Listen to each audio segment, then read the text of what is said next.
Hola, el siglo XXI no ha podido evitar hablar del tema que ocupa hoy a todo el mundo en estos días, que es la ocupación de Afganistán por parte de un ejército de narcotraficantes que se llaman los talibanes. Y claro, hay preocupación en todo el mundo, pero sobre todo en las regiones donde hay narcotraficantes que desean controlar territorios. ¿Te suena eso? ¿Te suena que existan narcotraficantes deseando controlar territorios? Sí, ¿no? Hay un ejército de cocaleros o de aspirantes de cocaleros que avanzan por Santa Cruz incendiando bosques para habilitar tierras para cocales y llegar hasta la frontera con Brasil. Hay un expresidente boliviano que se ha propuesto crear el Consejo Andino de la Coca en colaboración con Sendero Luminoso y eventualmente con las FARC de Colombia. ¿Te suena, verdad? Y las milicias armadas del Chapare. Entonces, el siglo XXI ha titulado su primera página Los talibanes andinos, se llama, talibanes andinos. Dice: la ocupación de Afganistán por parte de los talibanes, el ejército de narcotraficantes del opio, ha encendido las alarmas de todo el mundo, pero más que nada en las regiones donde el narcotráfico pugna por el control de otros territorios. El narcotráfico es una poderosa organización con muchísimos recursos y que está en su propia guerra. Quiere controlar territorios. Esta es la primera vez que controla un país entero, dice el siglo XXI. Esta es la primera vez que controla un país entero este ejército de narcotraficantes. Y relaciona esto con lo que está ocurriendo en nuestra región. El cocalero Morales ha viajado varias veces a Lima desde que hay el nuevo presidente.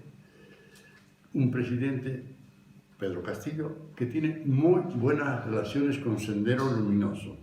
Es esa guerrilla maoísta que actúa en la región amazónica del Perú y que cultiva coca y produce cocaína y la vende. Entonces, dice el siglo XXI que podría crearse una especie de ejército binacional entre Sendero Luminoso y las milicias armadas del Chapare, pero que podría convertirse en trinacional, ¿no?, si se incorpora a las FARC de Colombia, una geopolítica de la coca y la cocaína. ¿Qué tal? A propósito de lo que está ocurriendo, de esa pesadilla que están viviendo los afganos, ¿no?, y que hace recordar al famoso abril de 1975, cuando los norteamericanos se rindieron ante el Vietcong y huyeron del Vietnam con esa precipitación, ese caos total. Exactamente se ha repetido ahora en Afganistán. La gente trata de escapar de los salvajes talibanes. ¿Qué tal?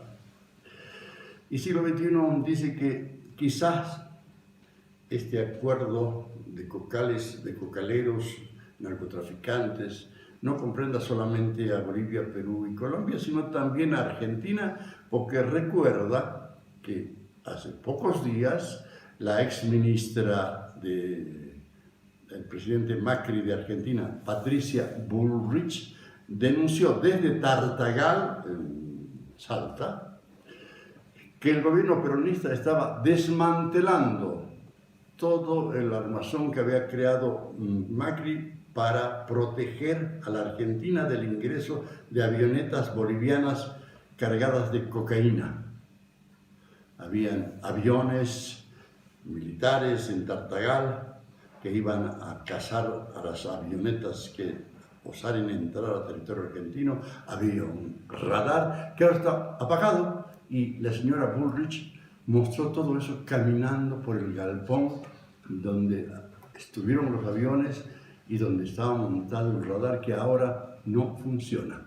Es decir, que ahora las avionetas bolivianas que llevan droga a la Argentina tienen luz verde de parte de los peronistas. Entonces, así se entiende por qué la Argentina es el cuarto exportador de cocaína de Sudamérica.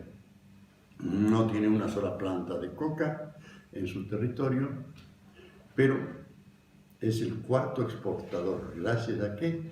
A las avionetas que llegan desde Bolivia cargadas con pasta base, es decir, sulfato de cocaína. Y además, siglo XXI menciona el hecho de que los talibanes, antes de tomar Kabul, la capital de Afganistán, habían tomado el control de todas las fronteras. ¿Por qué? Porque querían garantizar el libre tránsito del opio de exportación. Y el siglo XXI compara esta actitud de los talibanes con lo que están haciendo los cocaleros en territorio de Santa Cruz, donde quieren llegar a la frontera con Brasil. Están destruyéndolo todo, la ciudad de Roboré está a punto de ser incendiada. Eso es. Entonces, estamos ante la amenaza de los talibanes andinos, según dice el siglo XXI.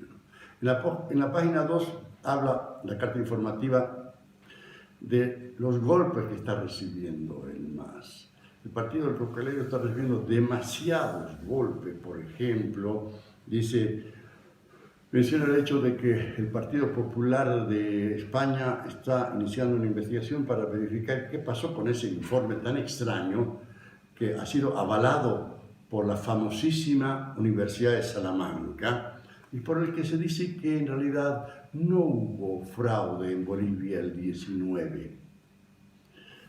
Y esa investigación va a llegar al Parlamento y seguramente el Partido Popular de España va a conseguir, si hace bien su trabajo, que se anule ese informe avalado por la Universidad de Salamanca.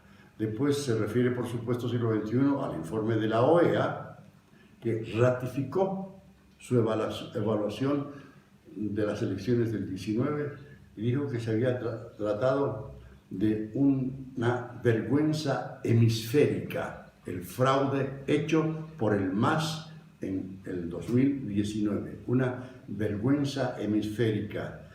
Menciona el hecho de que la Unión Europea se suma, vuelve a apoyar el informe de la OEA y pide que cese la persecución y el encarcelamiento de la señora Áñez. Pero por supuesto, no le da ninguna importancia.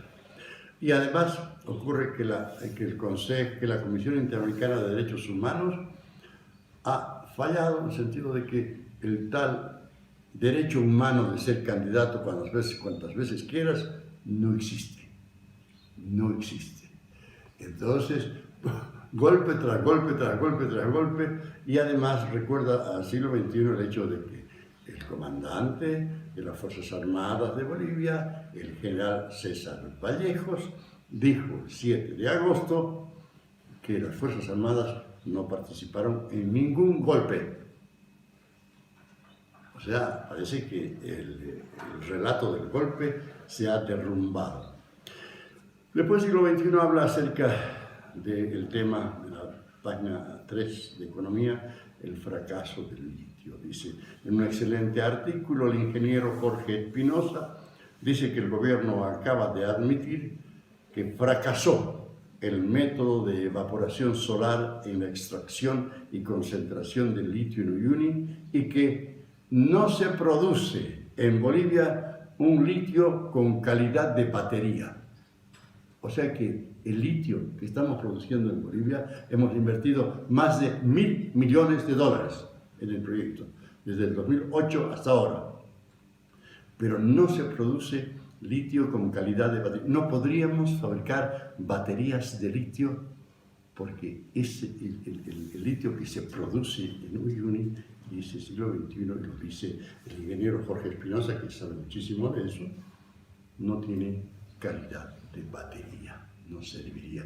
Y saben que en realidad para disimular la cosa trajeron una especie de planta de ensamblaje de baterías chinas. Entonces traían las partes de la China y habían unas personas que tenían que ocuparse de armar las baterías sacaban como las instrucciones, qué sé yo, en chino, en español, y las iban armando, y eso, por eso hemos pagado como 30 millones de dólares para decir que tenemos baterías de litio, y eso es falso. Y en la página 4, siglo XXI, hace un repaso a una situación gravísima, gravísima, gravísima. El empleo en crisis, es decir, en América Latina es especialmente vulnerable a los efectos de la pandemia sobre el empleo. Y llega a la siguiente conclusión: las políticas de protección del empleo que aplican algunos gobiernos, prohibiendo a las empresas que puedan despedir personas si es que están en crisis, ¿no? Esas medidas, esas políticas, al final lo que hacen es desalentar la creación de empleos y, de alguna manera, provocar que la gente que quiere trabajar, que quiere crear una actividad económica, se vaya a la informalidad. Eso es lo que dice el siglo XXI, usando un informe del Banco Mundial. Muy grave, muy grave. O sea que en realidad las cosas que quieres hacer para proteger a los trabajadores termina perjudicándolos, porque los convierte o en el sector informal o en el sector ilegal. Eso es lo que dice el siglo XXI. Y menciona el hecho de que, pues, el cocalero Morales ha dicho que él va a ser candidato el 25. Dice, va a tener que resolver los problemas internos que tiene, porque para comenzar, Lucho quiere ser candidato el 25, David quiere ser candidato el 25, y hay otros candidatos masistas que quieren esa. De repente él se quede y se consuele pensando que va a ser el comandante de los talibanes andinos. Eso es lo que dice el siglo XXI. Si te ha gustado este espacio, te suscribes, pero nos haces un comentario, por favor. Y eso sí, te suscribes a Siglo XXI, que va a seguir haciendo periodismo sin miedo. Gracias.